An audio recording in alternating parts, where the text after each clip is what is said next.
As much as I hate to be here right now making this video, I hate to say that I saw this coming a mile away.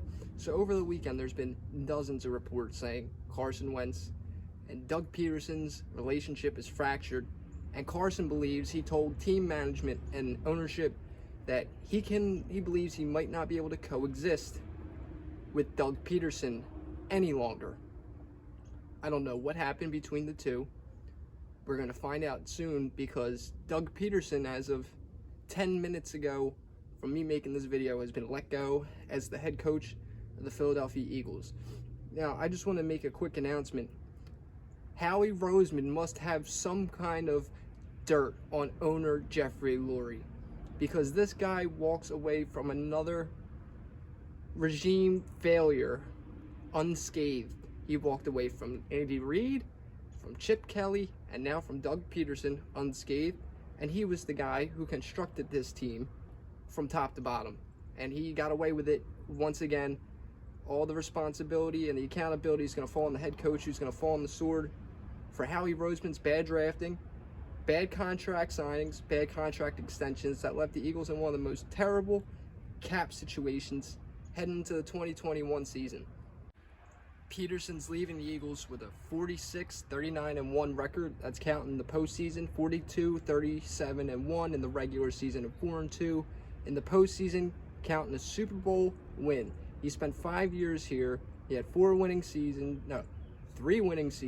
2 losing seasons. He had 7-9 his first year, and then he went 4-11-1 this year. Now, as of last week, Pederson's job was firm, and it wasn't until these Wentz reports came out that he went to the ownership crying that we started to hear grumblings about Pederson being let go.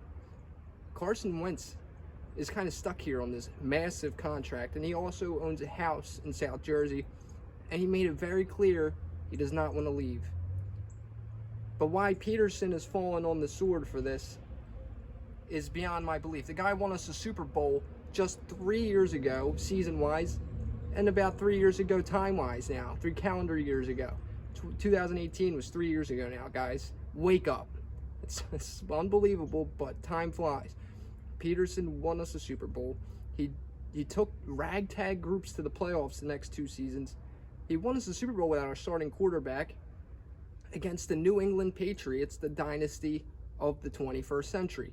So how come we dealt with 14 years of Andy Reid and McNabb and Michael Vick and no Super Bowl wins, but we tossed this guy out after 1 bad season?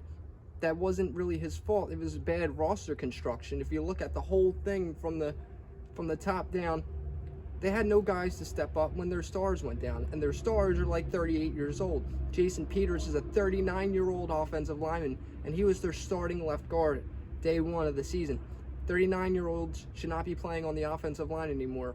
As you could tell, Jason Peters missed like 90% of the season. Alshon Jeffrey missed a bunch of the season. Deshaun Jackson missed a bunch of the season. We're just going to go on and on and on. Every week, it was just somebody gone. Lane Johnson, Brandon Brooks, just people we need. We lost Jalen Reagor, even though he was a first-round pick. We should have drafted Justin Jefferson. We choose Jalen Reagor. I never even heard of the guy before. Does nothing. I bet you Angelo Cataldi's creaming his pants right now at the news of Doug Pederson being fired. But we should really talk about how Howie Roseman destroyed this team 3 times, and 3 different people have fallen on the sword for it. Because this guy is going unchecked. He's got the offseason again to pick his players, to draft his players, and it's all going to be the same result next year. It's unbelievable. I wonder if Deuce Staley gets the job. That'd be wonderful to see. I'm a big Deuce Staley fan. Great guy, great coach. Nothing but praise for Deuce. I hope Deuce gets the promotion. Problem was, I think Pederson took the lay. He laid down in the 4th quarter with down by 3 against Washington. He laid down and put in Nate Sudfeld. I saw that coming from a mile away, by the way. Every game this year was Carson Wentz as the starter, Jalen Hurts was dressed as the backup, and Nate Sudfeld was a healthy scratch all season. Even when Jalen Hurts became the starting quarterback, Carson Wentz was the dressed backup, Jalen Hurts was the starter, and Nate Sudfeld was the healthy scratch.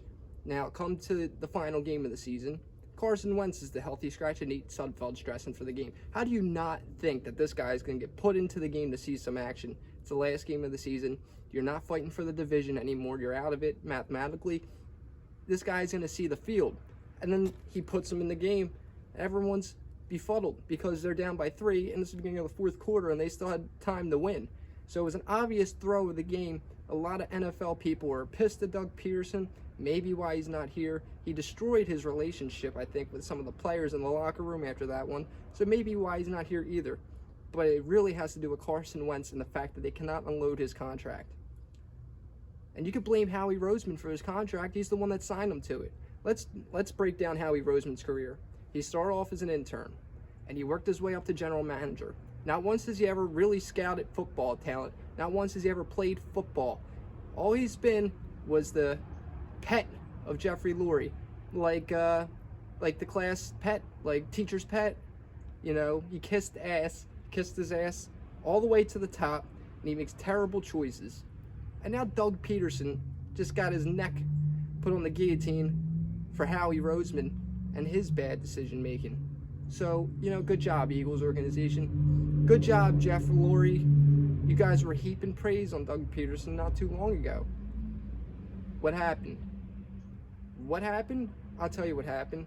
Howie Roseman and Jeffrey Lurie have too much power.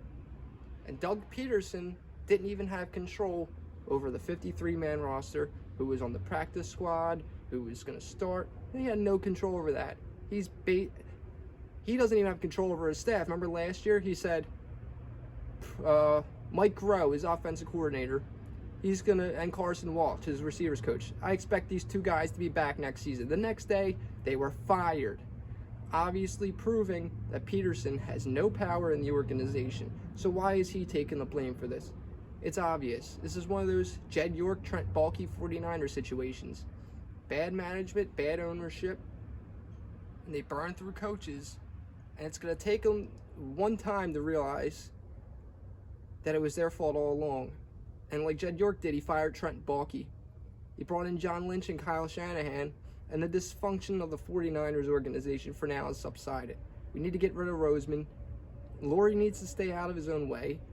We need Joe Banner back, best team president in the history of the Philadelphia Eagles. That's what we need. But now it looks like we're going to start over again. We're going to have another situation where Wentz and Hurts battle for the job, and it's going to be, you know, a wild 2021. Don't expect to see any wins. Don't expect to compete for the division. Don't expect nothing. This team just got blown up today. And expect just some terrible decision making in the future. That's all I got for you guys today. Thank you so much. Send Doug Pederson his wishes. Press F in chat for Doug. Tipping my hat to you, Doug. Thanks for the Super Bowl win. Many people didn't think that the Eagles were ever going to win. So, good luck to wherever you go, Doug. And fuck you, Philadelphia Eagles.